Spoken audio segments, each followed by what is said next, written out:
Hello everyone, আমি Arunima. Tales of অরুণিমার একটা নতুন এপিসোডে আপনাদের স্বাগত জানাই। আশা করি সবাই ভালো আছেন, সুস্থ আছেন। আপনাদের সবাইকে জানাই অসংখ্য ধন্যবাদ আমাকে এতটা সাপোর্ট করার জন্য। আপনাদের ভালোবাসা আমাকে প্রতিদিন ইন্সপায়ার করছে নতুন কন্টেন্ট তৈরি করার জন্য।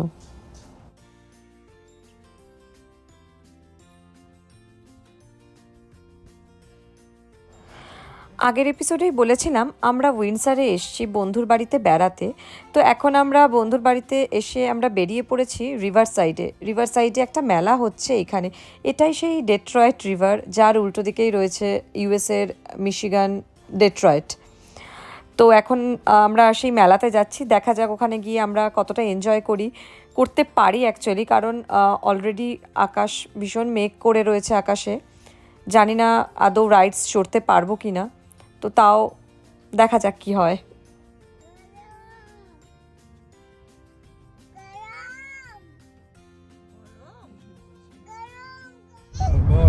দেখেছি শিপ শিপ ওটা কি বলতো?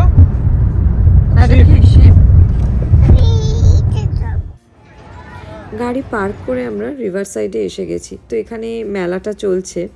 তো এইটা দেখে না সেই বহু বছরের পুরনো স্মৃতি মনে পড়ে গেল, কারণ কলকাতায় থাকাকালীনও বহু বছর হয়ে গেল আর কি মেলায় যাওয়া হয়নি। তো এই হন্টেড ম্যানশন, তো এটা দেখে সেই মনে পড়ে গেল নিকো পার্কেও একটা এরকম হন্টেড ম্যানশন ছিল। আমি খুব ভয় পেতাম যদিও তখনও, তো কারণ আমি একটু ভূতে ভয় পাই। তো আমি আর আমার বন্ধু এই রাইডটাতে চড়েছি। ও যদিও খুব সাহসী, আমি তো পুরো ভেতরে ঢুকে দেখলাম যে সেটা একেবারেই বাচ্চাদের মতো ছিল। কিন্তু যাই হোক, তাও অন্ধকার ভেতরটা যেহেতু ছিল সেই কারণে আমি তোকে জড়িয়ে ধরে বসেছিলাম আর চিৎকারও করেছি বটে। কিন্তু বাইরে বেরিয়ে পরে মনে হয়েছিল ইস, কি বোকা বোকা কারণেই ভয় পেয়েছি।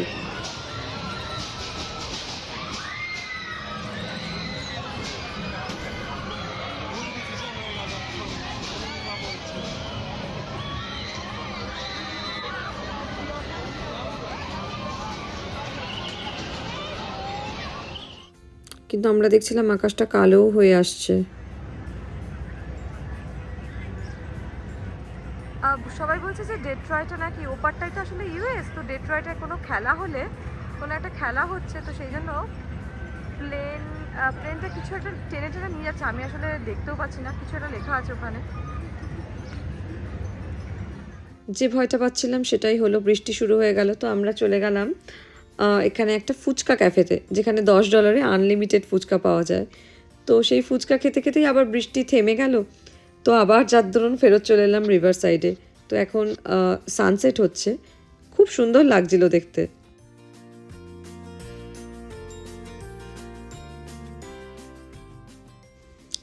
রাত্রিবেলা সব লাইটগুলো জ্বলে যাওয়ার দরুন এই জায়গাটা আরও সুন্দর দেখতে লাগে। উল্টো দিকে শুধু বড় বড় বিল্ডিং আর লাইট জ্বলছে, তার সাথে আবার সানসেট। ভারী সুন্দর সেই দৃশ্য।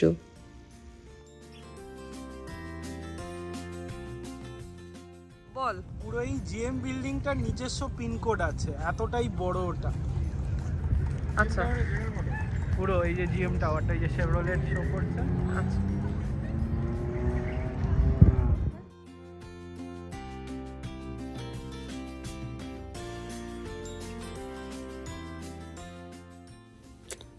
ওইখানে দেখা যাচ্ছে সিজার, এটা উইন্ডসরের একটা খুব ফেমাস ক্যাসিনো। এখানে কানাডার থেকে তো লোকজন আসেই, ইউএস থেকেও সবাই আসে। আবার আমরা মেলাটা দেখতে পাচ্ছি, তো আমরা মেলার দিকেই যাচ্ছি। আশা করি আর বৃষ্টি হবে না। আদিরা সেই কখন থেকে সে রাইডে চড়বে বলে অস্থির হয়ে রয়েছে।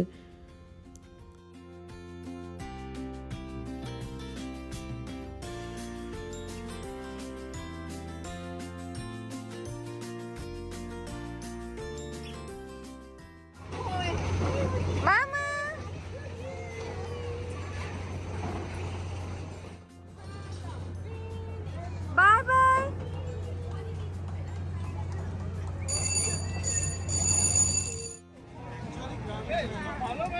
এগুলো নেই, বাট ওই গেমগুলো আছে, এক একটা গোলে ছোট ছোট গোল পিস আছে। ট্রাই করে তো।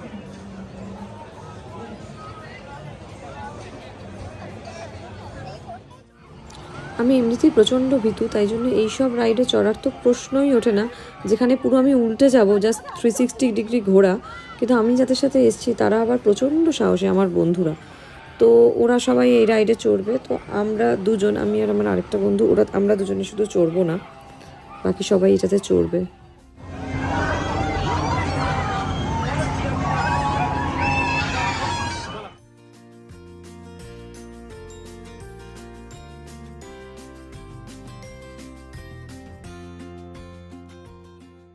তো 4জন ফায়ার বলে উঠে গেছে অলরেডি। তো আমি নিচে থেকে দাঁড়িয়ে দাঁড়িয়ে ভিডিও করছি। সবাই যদি চড়ে তাহলে আর ভিডিও কে করবে? তো আমি দর্শক হয়েছি এখন ওদের জন্য আপাতত। তো সেই ভিডিও করছি, ওরা চড়ছে ওখানে।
এই রাইডটাতে চড়ে বেশ মজাই লেগেছে। এটা আমাদের ওই ব্রেক ড্যান্সের মতো অনেকটা, স্ক্র্যামলার। তো এইটাতে চড়তে বেশ ভালোই লেগেছে, কারণ এখানে আমরা 3জন একসাথে যেহেতু বসেছিলাম, সেই জন্য গড়িয়ে যাওয়ারও চান্স নেই, পুরো টাইট হয়ে আমরা বসেছিলাম। তো এটা বেশ এনজয় করেছি। আর এটা তো হাইটের নয়, তো আমার একটু হাইটে প্রবলেম হয়, তো সেই জন্য এটাতে কোনো অসুবিধা হয়নি, এটা বেশ ভালো লেগেছে।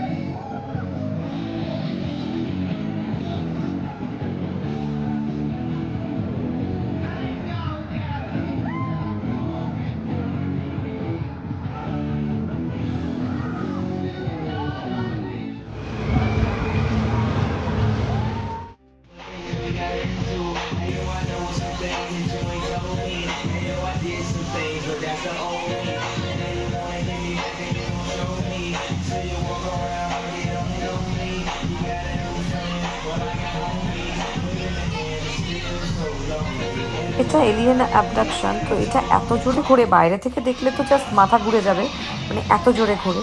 আর ভেতরেও তাই ফিলিংস, আর পুরো সেই চুম্বকের মতো দেয়ালে সব আটকে গেছে। ওই যে মেয়েটা প্রায় উঠে গেছে ওখান থেকে কিন্তু নামতে পারছে না, মানে হাত পা পুরো লক হয়ে যায়। তো এটাও বেশ মজার। এখন অনেকটাই রাত হয়ে গেছে, তো এটাই আমাদের লাস্ট রাইড, ইলেকট্রিক নাগরদোলনা। তো যদি ভিডিওটা ভালো লেগে থাকে তবে অবশ্যই লাইক করতে ভুলবেন না, আপনাদের মতামত কমেন্ট সেকশনে জানাতে পারেন, আর হ্যাঁ, ভিডিওটা শেয়ার করবেন যাতে অন্যরাও উপভোগ করতে পারে। চ্যানেলটি সাবস্ক্রাইব না করে থাকলে সাবস্ক্রাইব করুন। ভালো থাকবেন, সুস্থ থাকবেন, টাটা।